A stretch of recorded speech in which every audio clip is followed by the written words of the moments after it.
Hello everyone, कैसे हैं आप लोग। आज है हमारा डे 17। आज का जो हमारा टाइटल है, मतलब कि आज का जो हमारा टॉपिक है, जो कि आज हम सीखने वाले हैं, वो एडवांस स्ट्रिंग ऑपरेशन, जिसमें कि हम सीखेंगे how we can perform searching in string, what is escape sequence in strings, and we can practice also some examples which will give me the brief about string. So इस चलिए start करते हैं। Firstly हमको जानना होगा what do you mean by string searching method. मतलब कि देख लीजिए, जैसे कि मेरे पास एक स्ट्रिंग है, ए नाम का हमने वेरिएबल में एक स्ट्रिंग डाला है, दिस इज माय कंट्री, और हम चाहते हैं कि कंट्री कौन से नंबर पोजीशन पे है ये पता करना। तो by using string searching method we can find it and give the output as per the requirement. ये हमारा स्ट्रिंग सर्चिंग मेथड होता है। इसमें हम एक मेथड आपको पहले बता चुके हैं, जो कि हमारा फाइंड है। तो वो अगर आपको जानना है तो आप पिछले वीडियो देख सकते हैं, वीडियो नंबर 16। इसमें हम 4 टाइप के सर्चिंग मेथड्स को जानेंगे, जो कि पहला है आर फाइंड, दूसरा है काउंट, तीसरा है इंडेक्स, चौथा है आर इंडेक्स। हमने फाइंड को जान लिया था, अब हम जानते हैं आर फाइंड क्या होता है। तो आर फाइंड होता है रिवर्स ऑर्डर में फाइंड। मतलब कि जैसे कि फाइंड में हम देख रहे थे, तो जैसे लिखा है व्हाट डू यू मीन। अगर हम चाहते हैं कि इसका यू का हम चाहते हैं कि इंडेक्स नंबर जानना, तो 1 2 3 4 5 6 7, इसका आउटपुट आएगा 7, क्योंकि ये 7 नंबर इंडेक्स के बाद हमारा यू है। तो वही रिवर्स जो है वो हमारा करेगा कि अगर रिवर्स में यू, मतलब यू तो यहाँ पे केवल एक है, अगर एक से अधिक होता, यहाँ पे भी यू होता, तो हमारा पीछे वाला यू को वो लेता और वो हमारा आउटपुट देता। तो ये हो गया हमारा आर फाइंड। तो इसको हम प्रैक्टिकल की मदद से देख लेते हैं कि ये कैसे होता है। हमने पहले ही लिख लिया है, सिंपली इसको हम रन करेंगे तो आप देखेंगे कि 27 आउटपुट आ गया है। इसको हम समझते हैं। पहले हमने टेक्स्ट नाम का एक तो वेरिएबल लिया, जिसमें कि हमने लिखा है हेलो वर्ल्ड कॉमा करके हेलो पाइथन, फिर कॉमा करके हेलो एवरीवन। हम चाह रहे हैं प्रिंट स्टेटमेंट में टेक्स्ट डॉट आर फाइंड, मतलब आर फाइंड नाम का हमारा जो फंक्शन है, यहाँ पे हमने यूज़ किया है, मेथड हमने यूज़ किया है। इससे हम चाह रहे हैं कि हेलो ढूंढना, कि हेलो हमारा कितने नंबर इंडेक्स पे है।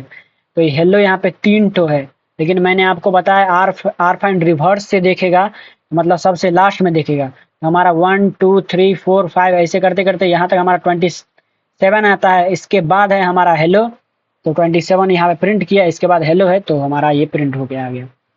इसके बाद हम नेक्स्ट की ओर बढ़ेंगे, जो कि है हमारा काउंट। काउंट का क्या यूज होता है? काउंट का मतलब आप अगर समझें किसी भी भाषा में, काउंट का मतलब होता है गिनना। मतलब इसमें भी वही होता है, जैसे कि आपको एग्जाम्पल से हम समझाते हैं। जैसे कि सेंटेंस नाम का हमारा वेरिएबल है, इसमें एप्पल, बनाना, एप्पल, मैंगो, एप्पल है, और हम चाहते हैं ये गिनना कि एप्पल यहाँ पे कितनी बार आया है। तो हम यूज करेंगे काउंट मेथड का। इसके बाद हम प्रिंट कर रहे हैं सेंटेंस, जो कि हमारा वेरिएबल है dot count method. After that हम पैरेंथेसिस में लिखेंगे एप्पल, क्योंकि हमको एप्पल को जानना है कि एप्पल कितनी बार आया है। इसके बाद इसको हम जैसे ही प्रिंट करेंगे तो हमारा देखेंगे कि 3 बार एप्पल आया है, क्योंकि हमारा 1 2 3 बार आया है। इसको भी हमने जान लिया। इसके बाद हम जानते हैं कि what is index in string searching method. तो इंडेक्स वही फाइंड के तरह ही काम करता है, लेकिन अगर इसमें इंडेक्स पोजीशन नहीं मिला, मतलब कि जो आप खोज रहे हैं वो नहीं मिला, तो ये हमारा एरर थ्रो करता है। और फाइंड में और आर फाइंड में क्या था कि अगर हमको कुछ नहीं मिला तो हमारा -1 रिटर्न करता था, और इसमें एरर रिटर्न करता है। इसको भी हम देख लेते हैं। जैसे कि हमने बना बनाया कोड है, इसको हम रन करेंगे और आपको सिखाएंगे। जैसे देखिए, इसमें मैंने पाइथन को सर्च करना चाहा इंडेक्स पोजीशन में, तो हमारा 1 2 3 4 5 6 के बाद पी आता है, तो ये हमारा 6 नंबर पोजीशन डाल दिया। इसके बाद अगर हम चाहते हैं कि ऐसा चीज हम लिख दें जो कि यहाँ इसमें नहीं है, जैसे LLL, इसको हम प्रिंट करेंगे तो आप देखेंगे कि यहाँ पे एरर थ्रो करेगा। यहाँ पे आप देखेंगे, यहाँ पे एरर थ्रो कर दिया कि ये सब स्ट्रिंग नोट फाउंड। तो हमने सीख लिया। और वही अगर हम, जो ये हमारा है आर फाइंड, उसमें अगर हम कर देते LLL, तो आप देखेंगे कि इसमें -1 रिटर्न करेगा। जैसे हम इसको रन करेंगे, अब देखेंगे यहाँ पे -1 रिटर्न कर दिया। तो यही डिफरेंस है फाइंड आर फाइंड -1 रिटर्न करेगा अगर कुछ नहीं होगा तो, और इंडेक्स और आर इंडेक्स हमारा एरर रिटर्न करेगा। हम आर इंडेक्स को भी देख लेते हैं। आर इंडेक्स भी वही है, रिवर्स इंडेक्स, मतलब जैसे कि आर हमारा फाइंड है वैसे ही आर इंडेक्स भी काम करेगा, और बस इसमें एरर रिटर्न करेगा। इसको करेंगे तो हमारा वही हेलो, जो कि हमारा रिवर्स में 13 नंबर पे 13 नंबर के बाद आता है, हम ये प्रिंट करके दे दिया। इसके बाद इसमें भी अगर हम 3 ठो एल लिख देंगे, ये जो कि इसमें नहीं है स्ट्रिंग में, आप देखेंगे इसका जो आउटपुट आता है इसमें भी एरर आपको शो करके यहाँ पे दिखेगा। हमने ये जान लिया कि what is rfind, what is count, what is index और व्हाट इज आर इंडेक्स। इसके बाद जो हमारा टॉपिक है वो है एस्केप सीक्वेंसेस। तो एस्केप सीक्वेंसेस एक स्पेशल कलेक्टर होता है जिसका कि हम यूज करते हैं बैक स्लैश के साथ, मतलब ये जो हमारा बैक स्लैश है इसके साथ हम यूज करते हैं, और इसका यूज फॉर्मेटिंग या स्पेशल सिंबल दिखाने के लिए होता है। मतलब कि आप देख लीजिएगा कि अगर स्ट्रिंग में हम कोई स्पेशल सिंबल लिखते हैं तो वो हमारा कभी कभी वैलिड नहीं होता है, क्योंकि उसके नाम से अगर कीवर्ड होता है या फिर वो रिजर्व वर्ड होता है तो वो नहीं होता है। इसको हम एस्केप सीक्वेंस के यूज करके हम इसको दिखा सकते हैं।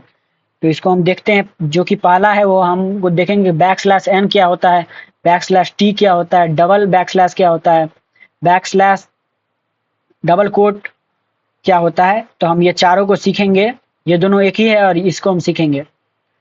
तो पहले हम सीखेंगे बैक स्लैश एन क्या होता है। तो बैक स्लैश एन तब हम यूज करते हैं जब हमको न्यू लाइन में ले जाना होता है। जैसे कि एग्जांपल में मैंने यहाँ पे आपके लिए करके लाया है, जैसे ये हमारा प्रिंट है जिसमें कि हम हेलो वर्ड प्रिंट कर रहे हैं, लेकिन हमने यहाँ पे बीच में बैक स्लैश एन डाला है। तो ये बैक स्लैश एन क्या करेगा, हेलो प्रिंट करेगा, इसके बाद एक न्यू लाइन करके दूसरे लाइन में हमारा वर्ड प्रिंट करेगा। तो इसको हम करके देख लेते हैं। तो आप देखेंगे कि यहाँ पे हेलो और दूसरे लाइन में वर्ड प्रिंट करके रख दिया। इसके बाद जो हमको जानना है वो बैक स्लैश टी क्या होता है। तो बैक स्लैश टी का मतलब होता है टैब स्पेस। टैब स्पेस का मतलब होता है कि आप अगर कीबोर्ड बटन में देखेंगे तो आप हमारा टैब नाम का बटन होता है, जो कि हमारा 3 ठो जो होता है, मतलब 3 बार अगर आप स्पेस देंगे वो अकेले टैब स्पेस होता है। 4 बार अगर स्पेस देंगे तो वो हमारा अकेले टैब स्पेस होता है। इसको भी हम करके देख लेते हैं। तो आप देखेंगे आउटपुट जो हमारा होता है वो टैब स्पेस में देगा। जैसे कि हेलो 1 2 3 4 3 बार हमारा हुआ, 4 बार हमारा हुआ, इसके बाद हेलो वर्ड प्रिंट करके रख दिया। इसके बाद हम जानेंगे कि बैक स्लैश का क्या यूज होता है। तो बैक स्लैश अगर आपको शो करवाना है, मान लीजिए कि जैसे एक तो हम लिखेंगे दिस इज बैक स्लैश, हमको बैक स्लैश शो करवाना है। अगर हम सिंगल बैक स्लैश लेंगे तो ये हमारा एरर रिटर्न कर देगा। अगर हम चाहते हैं कि बैक स्लैश रिटर्न हो आउटपुट में, तो हम डबल बैक स्लैश का यूज करके इसको करवा सकते हैं। तो आप देखेंगे आउटपुट में एक तो back slash, this is back slash, हमारा सिंगल बैक स्लैश आ गया।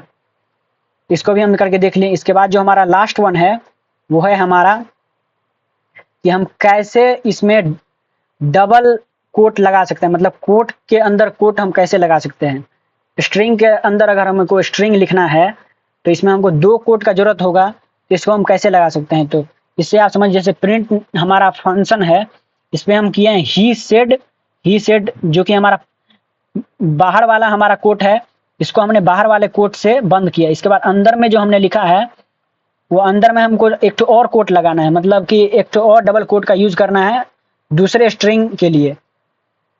तो हम इसमें दूसरे सेंटेंस के लिए तो हम इसमें बैक स्लैश का यूज करेंगे, इसके बाद कोट, इसके बाद पाइथन इज ग्रेट जो हमको लिखना होगा, इसके बाद फिर से बैक स्लैश और जो हमारा कोट होगा उसको हम बंद करेंगे, और देन आफ्टर ये हमारा जो बाहर वाला कोट होगा उसको हम यहाँ पे बंद किए। इसके बाद इसको अगर हम प्रिंट करते हैं तो आप देखेंगे कि हमारा कोट के अंदर कोट हमारा प्रिंट हो गया, जो कि ये है ही सेड, बाहर जो है वो कोट और उसके अंदर जो कोट है वो भी हमारा यहाँ पे प्रिंट हो गया।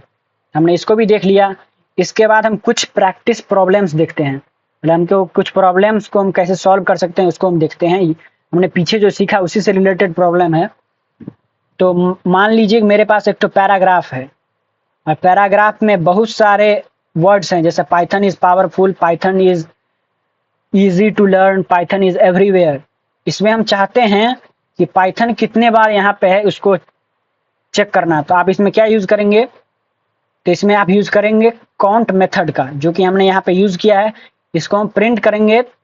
आप देखेंगे कि आउटपुट जो है हमारा वो आ गया 3 टाइम्स, क्योंकि हमारा पाइथन एक बार यहाँ है, एक बार यहाँ है, एक बार यहाँ है, 3 हमारा प्रिंट करके रख दिया। तो इसको हमने जान लिया। इसके बाद हम नेक्स्ट की ओर बढ़ेंगे, जो कि है हमारा कि हम कैसे फाइंड मेथड का यूज करके हम चेक कर सकते हैं कि हमारा जो इंडेक्स पोजीशन है वो कितने नंबर पे है। तो हम इसको भी करके देख लेते हैं। जैसे कि हमने वही वेरिएबल का यूज किया पैराग्राफ का, इसमें हम चाहते हैं कि पाइथन जो है वो कितने नंबर पे है। तो इसको अगर हम प्रिंट करेंगे, आप देखेंगे कि सॉरी,